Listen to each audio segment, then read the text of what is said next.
Hello and welcome to the Flipping and Wholesaling Houses in New York show. I am Michael Pinter, where I teach you how to start flipping or wholesaling houses in New York, and if you're already doing it, how to grow your business. So I got a general question again. This one is, what is the main goal of real estate investing? So there are a lot of different goals in real estate investing, right? I'll talk about my goals, and if you stay to the end, I'll talk to you about why I chose my goals. A lot of people buy for income, so they'll buy property to hold it for a long time. The famous method is the BRRRR method, right? The buy, renovate, rent, refinance, repeat method. So that means you buy a property, you're going to fix it up, you're going to put tenants in there, you're going to refinance and get your money out. That's the key. Well, I'll talk about that in a second. And then you do it again. Key is obviously you have to buy it at enough of a discount that you can refinance, and most investment properties you can get like 70%. So you got to put in the purchase price plus all the renovation money, and you still have to be at 70% of what you can what it can appraise for, so you can refinance and take your money out. I get calls or visitors all the time. Sorry, I'm just getting some coffee. Who say, well, I can buy this rental property for $10,000 less than it's worth, so I'm just going to buy it. I go, that's fine, but your money's going to be stuck there forever. The key is to buy it at enough of a discount that you can refinance and get your money out so you can do it again. So that's very common buying for income. People buy big properties, right? Let's be honest, the richest people that I know own tremendous amounts of residential and commercial real estate. That's the truth. But those are, you need a lot of money to get in there. And that is the income approach. There are people who buy, I don't agree with this method, but they buy based on appreciation. They'll buy a property and hope that it appreciates. And you need a lot of money to park your money into a property that's not producing income that you can sit with and pay the expenses of. People don't realize, there are areas or where people think things are going to change, they're going to improve. Right? There's an area near me where it's, you should buy everything there, it's going to be right. The point is, you need to, when you buy a house or any piece of property, there are a tremendous amount of expenses and responsibilities that come with that. Even if it's vacant, right? If it's vacant, think about all the money you're sticking in there with nothing coming in. But certainly if you're renting it, you have taxes, you have insurance, you have repairs, you have things that come up that are expensive. And any property you buy is going to require money. So, especially in New York where everything's so expensive. Now, could you do this someplace where you had the money and you could just park money because it's less money? Sure. But in general, that BRRRR method that we just discussed, worked much better in other parts of the country, where you could buy a $100,000 house for $60,000, put $10,000 into it, and then take a $70,000 loan and get your money out. Well, it's harder, right? Because the dollar amounts are much more, right? The properties are $400,000, $500,000, $600,000. You got to buy something $200,000-$300,000 less than what it's worth, and then fix it up. It's not as simple if you're going to hold it. Now, sorry. What I do is short term. So I buy something and I am looking for either an assignment fee. I go into contract on it at a discount. I'm looking for either an assignment fee where I assign it to another investor, or I'm going to close on it and wholesale it, do minimal work to it and sell it retail, or I'm going to close on it and renovate it and do a rehab to it.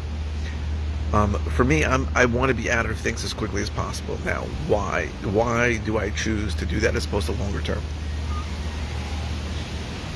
I have owned rentals. I own some rentals now. My feeling on rentals is that if you're not significantly cash flow positive, and I mean like, $1,000 more or more on a property, and you're not in it for a significant discount, then it's basically just a savings account for the next capital improvement, for the next appliance to go, for the next roof to leak, for the next boiler to explode, for the next, problem. I have issues right now going on. I have a plumbing problem in Elmont. I can't figure it out. I have to actually dig up the driveway, jackhammers, and figure out what's going on. It's going to cost me $4,000 or $5,000. Now, these are the kind of things that come up. I'm not saying they come up all the time, but they come up enough that if you're not really cash flow positive and taking money on it, then you're setting yourself up for disappointment. So I'm not into a long-term hold kind of situation. I might change over time, but for now, I feel strongly that I can get into contract on enough properties at enough of a discount where I can turn them quicker and get my money and move. I remember when I was doing a lot of renovations, so I'm talking about 5 years ago, six or 7 years ago. You know, when I closed on something, the clock starts right then. And I'm doing that now. I'm closing on properties where I thought I'm closing on properties where I have uncooperative tenants, and it's a problem, right? Because I have a loan on it, and I have to wait. And I don't know how long I have to wait for it till I get the tenants out.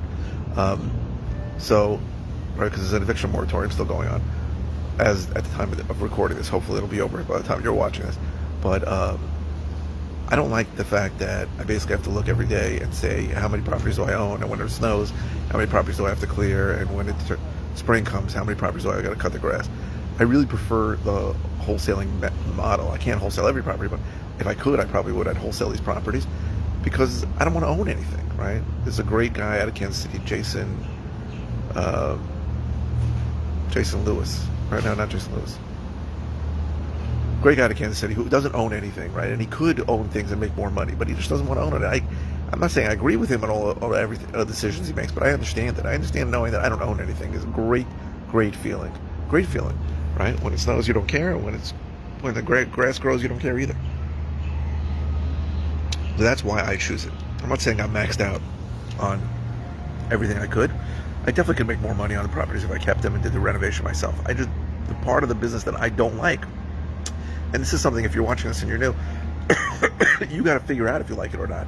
The part of the business that I don't like is dealing with municipalities and dealing with contractors and dealing with renovation issues. I didn't like that. I did that for 4 years. I got renovated everything, and I didn't like that part of the business, right? You may like it, right? Some parts of it I like, but a lot of parts I don't. So for me to try and max out my money and it is try and max out on these deals and put myself in a position where I'm not happy because I'm worried about the same things going wrong every time isn't worth it for me. I'd rather create a business for me that I can scale and I can grow to be significantly bigger without causing me to want to put a gun in my mouth and blow my brains out like I did when I was renovating a lot of properties. That's really the time when I started losing money on deals, like a little bit of money on certain deals because things weren't going right. I was making mistakes, and I feel like if I have to close on properties, of course I close on properties all the time now, but if I can take a smaller, I prefer a quick dime over a long quarter, right? I prefer that. If I can make some money now, let somebody else deal with it, that's how I feel. Could I theoretically take down these properties and make more money? For sure. But I'm waiting, 9 months, a year and a half, 2 years on some of these properties. And, looking back, in hindsight now, the market's just gone in one direction. It's gone up. But that may or may not be the case in 2 years from now. Right? So if I would take every property down in 2 years from now and the market shifts downward, not as good. But again, I've been saying that for 5 years, so I could be wrong. I don't know how long the market's going to go up for. I really have no idea. But the truth is that my main goal of real estate investing is to take short-term profits. There are a lot of people whose main goal of real estate investing is for longer-term appreciation, rental income, that kind of thing. That's not my thing. I think it's harder to do in New York, where the property taxes are higher and the property prices are higher. But it's doable. Certainly on multiple unit properties, it's definitely doable. So I hope this was helpful. If you are interested in all the ways I can help you, go to howtoflipnewyork.com. If you have any interest in finding out more about a course that I teach, a course I have that teaches how to do what I do, go to howtoflipnewyorkcourse.com. And if you have interested in finding out more about one-on-one coaching, go to coaching.howtoflipnewyork.com. What else? Oh, if you're watching on YouTube, please subscribe. If you're watching on any channel, please click the thumbs up.